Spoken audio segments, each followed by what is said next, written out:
Hi friends, എല്ലാവർക്കും നമസ്കാരം. നമുക്ക് ഉണ്ണിയപ്പം ഉണ്ടാക്കിയാലോ? അതിനായിട്ട് ഞാനിതാ ഈ ഗ്ലാസ്സിന് 3 ഗ്ലാസ് അരി തലേ ദിവസം വെള്ളത്തിലിട്ട് കുതിർത്ത് വച്ചിരിക്കുന്നതാണ് ഇത്. ഇനി നമുക്കിത് കുറേശ്ശെ ഒരു മിക്സിയുടെ ജാറിലേക്ക് ഇട്ട് അരച്ചു കൊടുക്കാം. 3 ഗ്ലാസ് അരി ഉള്ളതുകൊണ്ട് ഞാൻ രണ്ടായിട്ടാണ് കേട്ടോ അരയ്ക്കുന്നത്. ഒന്നിച്ചിട്ടാൽ അത് അരഞ്ഞു കിട്ടത്തില്ലാത്തതുകൊണ്ട്. ഇനി ഇതിനകത്തേക്ക് ഒരു 4 ഏലയ്ക്ക, അത് അതിൻ്റെ തൊലിയൊക്കെ കളഞ്ഞിട്ട് തൊണ്ടൊക്കെ കളഞ്ഞിട്ട് നമുക്കതിൻ്റെ അരിയും കൂടെ ഇതിനകത്തേക്ക് ഇട്ട് കൊടുക്കാം. തൊണ്ടോട് കൂടി ഏലക്ക ഇടരുന്നല്ലേ പറയുന്നത്, അത് തൊണ്ടിലാണ് വിഷമിരിക്കുന്നതെന്നാണ് പറയുന്നത്. ഇതാ 1 സ്പൂൺ ജീരകം, ഇനി ഒരു 3 പാളയും കുടംപഴം. എന്താ 1 ഗ്ലാസ് അരിക്ക് 1 പഴം എന്ന കണക്കിനാണ് ഞാനിവിടെ എടുത്തിരിക്കുന്നത്. അപ്പം 3 ഗ്ലാസ് അരിക്ക് 3 പഴം, അതും തൊലി കളഞ്ഞ് നമുക്കിതിനകത്തേക്ക് ഇട്ട് കൊടുക്കാം. ഇനി ഞാനിവിടെ ശർക്കര പാനിയാക്കി വെച്ചിട്ടുണ്ടായിരുന്നു, അത് തണുത്ത അതാണിത്. അത് കുറേശ്ശെ ഒഴിച്ചു കൊടുത്ത് നമുക്ക് ഇത് അരച്ചെടുക്കാം. ആദ്യത്തെ ട്രിപ്പ് ഞാൻ അരച്ച് കഴിഞ്ഞു. ഇനി നമുക്ക് രണ്ടാമത്തെ ട്രിപ്പ് അരയ്ക്കുമ്പം അതിനകത്തേക്ക് ഞാൻ ഒരു 2 സ്പൂണ് ചോറും കൂടെ ചേർത്തുമാണ് അരയ്ക്കുന്നത്. ചോറ് ചേർത്താലത്തെ ഗുണം എന്താണെന്ന് വെച്ചാൽ ഇത് നല്ല സോഫ്റ്റായിട്ട് പുളിച്ച് പൊങ്ങി വരും, അതുകൊണ്ടാണ് ചോറ് ചേർത്തിരിക്കുന്നത്. അതും അരച്ച് കഴിഞ്ഞു. നമുക്കിതെല്ലാം കൂടെ ഒന്ന് നന്നായിട്ടൊന്ന് ഇളക്കി യോജിപ്പിക്കാം. ആദ്യത്തെ ട്രിപ്പിലല്ലേ നമ്മൾ പഴം ഏലക്കായും ജീരകം ഇട്ടിരിക്കുന്നത്, അതുകൊണ്ട് ഇത് 1/2 സ്പൂണ് ഉപ്പിട്ട് കൊടുത്തു. എന്നുവെച്ചാൽ നമ്മുടെ മധുരം ഒന്ന് ബാലൻസ് ചെയ്യാനായിട്ട്. ഇനി എല്ലാം നമുക്കൊന്ന് നന്നായിട്ട് ഇളക്കണം. ഒരു 2 മിനിറ്റ് നന്നായിട്ട് ഇളക്കിയതിന് ശേഷം ഇത് മൂടി വയ്ക്കാവുള്ളൂ പുളിപ്പിക്കാനായിട്ട്. ഒരു 6 മണിക്കൂർ 6-7 മണിക്കൂർ ഇരുന്നാലും കുഴപ്പമില്ല. അത്രയും സമയം ഇതൊന്ന് ഇരിക്കണം, എങ്കിൽ മാത്രമേ അത് പുളിച്ച് വരുള്ളൂ. എന്താണെന്ന് വെച്ചാൽ നമ്മളിത് സോഡാപ്പൊടി ഇടുന്നില്ല. സോഡാപ്പൊടി ഇടുവാണെങ്കിൽ നമുക്കിത് പെട്ടെന്ന് തന്നെ ഉണ്ടാക്കിയെടുക്കാം. മൈദ മാവോ ഗോതമ്പ് പൊടിയോ ഒന്നും ചേർക്കുന്നില്ല. പുളിക്കാനായിട്ട് ഞാനിത് മൂടി വെച്ചു. ഇനി ഒരു 6 മണിക്കൂറിന് ശേഷം നമുക്ക് നോക്കാം. കണ്ടോ, നല്ല കുമ്പള കുത്തി ഇരിപ്പുണ്ട്. കാരണം നമ്മുടെ മാവ് പുളിച്ചെന്നുള്ളതിന് തെളിവാണ് അങ്ങനെ കുമ്പളകളായിട്ട് വന്ന് ഇരിക്കുന്നത്. കണ്ടോ, നമ്മൾ അരയ്ക്കുമ്പോൾ ഒത്തിരി ലൂസായിട്ടും എടുക്കരുത്, എന്നാൽ ഒത്തിരി കട്ടിയിലും എടുക്കരുത്. ആ പരുവത്തിന് വേണം. ഇനി ഇത് തേങ്ങ ഞാൻ അരിഞ്ഞ് വറുത്ത് വെച്ചിട്ടുണ്ടായിരുന്നു, അത് ഇട്ട് കൊടുക്കുന്നു. അത് നമുക്ക് ഇതിലേക്കൊന്ന് ഇളക്കി യോജിപ്പിക്കാം. അതുപോലെ തന്നെ ഇതിലേക്ക് പിന്നെ ഞാൻ ഇട്ട് കൊടുക്കുന്നത് എന്താണെന്ന് വെച്ചാൽ കറുത്ത എള്ളാണ്.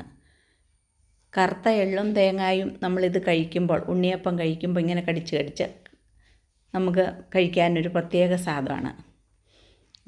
1 സ്പൂണ് എള്ള് ഞാൻ വറുത്ത് വെച്ചതാണ്, അതും കൂടെ ഇതിലേക്ക് ഇട്ട് കൊടുത്ത് നമുക്കിനി ഇതെല്ലാം കൂടെ ഒന്ന് ആ മാവിനകത്ത് എല്ലായിടത്തും ഒന്ന് ആകുന്ന വിധത്തിൽ നമുക്കൊന്ന് ഇളക്കി യോജിപ്പിക്കാം.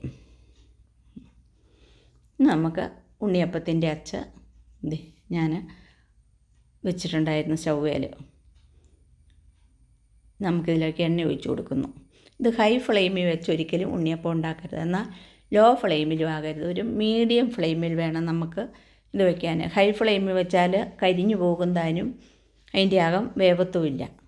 ലോ ഫ്ലെയിമിൽ വെച്ചാലത്തെ കുഴപ്പം എന്താണെന്ന് വെച്ചാൽ അത് പൊന്തി വരാനും താമസമാണ്. നമുക്ക് എണ്ണ നന്നായിട്ടും ചൂടായതിന് ശേഷം നമുക്ക് ഈ മാവ് ഓരോ കുഴിയിലും ഒഴിച്ചു കൊടുക്കാം.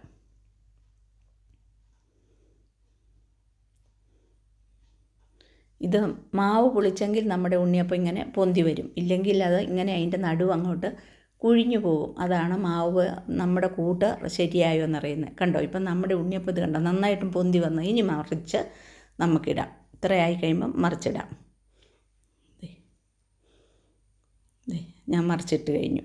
കണ്ടോ, ഒരു കറുപ്പ് കളർ. എന്താണ് ഈ കറുപ്പ് കളറെന്ന് വെച്ചാൽ, ഞങ്ങൾ മൂന്നാർ ഓണ സമയത്ത് പോയപ്പോൾ മറയൂർ പോയി കരിമ്പുണ്ടാക്കുന്ന ഫാക്ടറി കയറി മറയൂർ ശർക്കര മേടിച്ചതാണ്. അതിൻ്റെ കറുപ്പ് കളറാണ് ഇതിങ്ങനെ വന്നത്, അല്ലാതെ ഇത് കരിഞ്ഞതൊന്നും അല്ല കേട്ടോ. അങ്ങനെ ഞാൻ മൊത്തം മാവും ഇത് ഉണ്ണിയപ്പം ഉണ്ടാക്കിയെടുത്ത് കഴിഞ്ഞിട്ടുണ്ട്.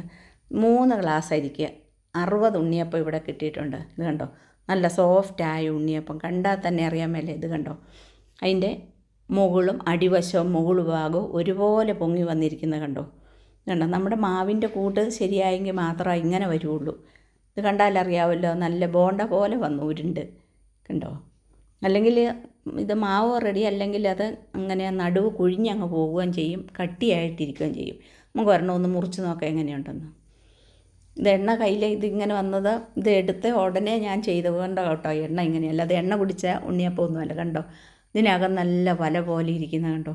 അത് നമ്മുടെ മാവിൻ്റെ കൂട്ടും റെഡിയായി, നമ്മുടെ ഉണ്ണിയപ്പം ശരിയായിട്ടുണ്ടെന്നുള്ളതിന് തെളിവാണ് ഇത്. കണ്ടോ, ആ എള്ളും നമ്മുടെ തേങ്ങാക്കൊത്ത് കൂട്ടി നമുക്കിത് കഴിക്കാൻ വളരെ സ്വാദിഷ്ടമായ ഉണ്ണിയപ്പം ഇതാ ഇവിടെ റെഡിയായി കഴിഞ്ഞിരിക്കുന്നു. കണ്ടോ, എത്ര എളുപ്പമാണ്. ഉണ്ണിയപ്പം ഇഷ്ടമില്ലാത്തവരാരുമില്ല, എല്ലാവർക്കും ഉണ്ണിയപ്പം ഇഷ്ടമാണ്. നമുക്ക് പെട്ടെന്ന് ഉണ്ടാക്കണമെങ്കിൽ നമുക്ക് സോഡാപ്പൊടി ചേർത്താൽ മതി. പിന്നെ ചിലർ മൈദ മാവും ഗോതമ്പ് മാവും ഒക്കെ ചേർത്തുണ്ടാക്കും. ഞാനിവിടെ ഒന്നും ചേർക്കാതെ 2 സ്പൂൺ ചോറ് മാത്രമാണ് ചേർത്തിരിക്കുന്നത്. നിങ്ങൾ ഈ വീഡിയോ കണ്ടിട്ട് ലൈക്ക് ചെയ്യാനും ഷെയർ ചെയ്യാനും സബ്സ്ക്രൈബ് ചെയ്യാനും മറക്കരുത്. Thank you.